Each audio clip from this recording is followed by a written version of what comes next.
Ante la difícil situación que estamos enfrentando a nivel económico, se maneja la posibilidad de meterle un impuesto al aguinaldo. Esto como una recomendación internacional. Todavía no es un hecho, pero se está valorando. Así que queremos conocer si esto puede pasar o no. Y tenemos hoy como invitado al abogado Boris Molina. Muy buenos días, don Boris. Gracias por acompañarnos. Muy buenos días. El enorme placer es mío estar con toda esta audiencia tan maravillosa. Gracias, don Boris. Esto podría ser una realidad. ¿El gobierno puede poner ese impuesto o cuál sería el trámite a seguir para poder llevarlo a cabo? Bueno, yo tengo un criterio muy particular al respecto. Me parece que que no es viable que eso se pueda hacer.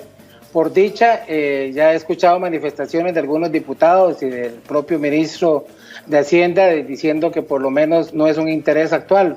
Pero le cuento que conforme a nuestra legislación, eso no sería posible por una razón muy sencilla. La Sala Constitucional desde el año 2005, a través de la resolución 17.533, estableció que el aguinaldo es una extensión del salario digno y que por lo tanto estaba cubierto por el artículo 57 de la Constitución. Posteriormente, en el año 2015, en un caso contra Perú, la Corte Interamericana falla e incorpora a través del artículo 26 de la Convención Americana de Derechos Humanos, precisamente que este tipo de derechos también son derechos humanos y habla del aguinaldo específicamente en este caso contra Perú. Entonces el aguinaldo en este caso estaría considerado como un derecho humano y como tal lo cobija lo que llama el principio de no regresión, es decir, no podemos hacer una modificación a la ley o a la Constitución que ponga condiciones peores a las que ya se han ganado. En este caso, esto sería lo que se establecería. Hoy en día el aguinaldo no es gravable, no está sujeto a cargas, no tiene ningún impuesto, y entonces establecer un impuesto sobre eso sería retroceder, digamos, en los derechos que Costa Rica ha ganado, y eso no sería posible entonces desde el punto de vista constitucional y desde el punto de vista convencional. Ahora, don Boris, entonces, bajo lo que usted nos está diciendo, habría que incluso modificar la ley. ¿Existe esa posibilidad, algún vacío legal para poder ponerle este impuesto al aguinaldo? No, realmente, bueno, lo que se pretendía o la recomendación de la OCDE, ¿verdad?, que es el organismo internacional que hizo esa recomendación, era modificar en el tema del impuesto sobre la renta, es decir, que el aguinaldo, que hoy en día no se contempla para ese rubro, se contemplara y entonces que las personas que tienen que pagar impuestos sobre la renta lo hicieran también incluyendo dentro de ese rubro al aguinaldo.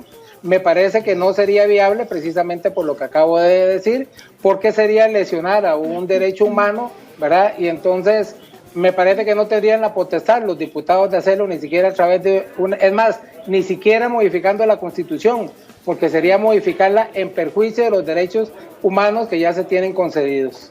Ahora, don Boris, hay un temor generalizado de parte de los costarricenses. Los ticos estamos agobiados de pensar que podrían ponernos un impuesto. Imagínense, con toda la situación que estamos viviendo, que nos bajen ese dinerito que tanto esperamos y que tanto necesitamos. Y es un temor justificado, Verónica, porque imagínense que estamos hablando de que, por ejemplo, en las declaraciones que escuché del ministro de Hacienda, dice que por el momento eso no está pensado. No, yo diría que hay que decirle al costarricense claramente, es impensable ahora o siempre, porque sería hacer una modificación que es inconstitucional y que va contraria a la Convención Americana de los Derechos Humanos.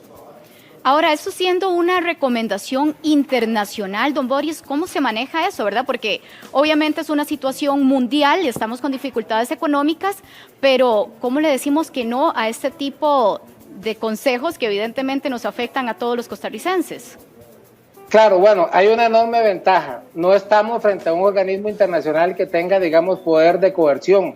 No es igual, por ejemplo, una resolución de la Corte Interamericana de Derechos Humanos que es de acatamiento obligatorio para todo el Estado costarricense, porque es un órgano que precisamente tiene este poder, a una recomendación de la OCDE, que es una mera recomendación. O sea, el acatamiento es, si se quiere, voluntario. El pertenecer a este organismo no necesariamente quiere decir que se tenga que cumplir todo lo que se dice. O sea, se tienen que considerar las situaciones particulares del país y entonces, como es una recomendación, no tendría ese efecto vinculante que sí podrían tener las resoluciones de otros órganos. Entonces yo diría que podemos estar tranquilos en ese sentido de que no es una orden de acatamiento obligatorio y por lo tanto podríamos decirle a la OCDE que no.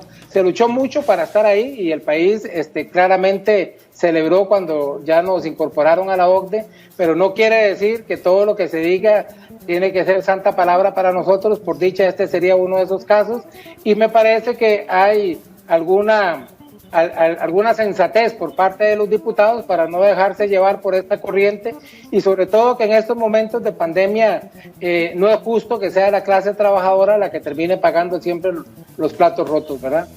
Así es, don Boris. Otro dinero muy esperado y más en esta situación que hay tantas deudas y estamos pasando por una situación económica muy difícil. ¿Qué pasa con ese posible impuesto a los excedentes de las asociaciones y las cooperativas que pasamos todo el año ahorrando y que nos digan que nos van a meter un impuesto a este dinero que tanto necesitamos? Bueno, ahí el asunto sí cambia, Verónica, porque estamos hablando de dineros que están, digamos, dentro del concepto normal o un concepto ordinario de lo que es salario o los excedentes, precisamente como le está hablando. Entonces es un ingreso que sí es gravable. Vea que hoy en día, por ejemplo, ese tipo de ingresos puede ser embargado, puede ser sujeto, por ejemplo, de la pensión alimentaria. Entonces, si es sujeto de cargas también, si entra dentro de ese ingreso general, entonces me parece que ahí sí podría establecerse algún tipo de impuesto, pero repito, está sujeto también a la situación general del país y me parece que la clase trabajadora tiene que ser la última que sufra precisamente este tipo de cambios.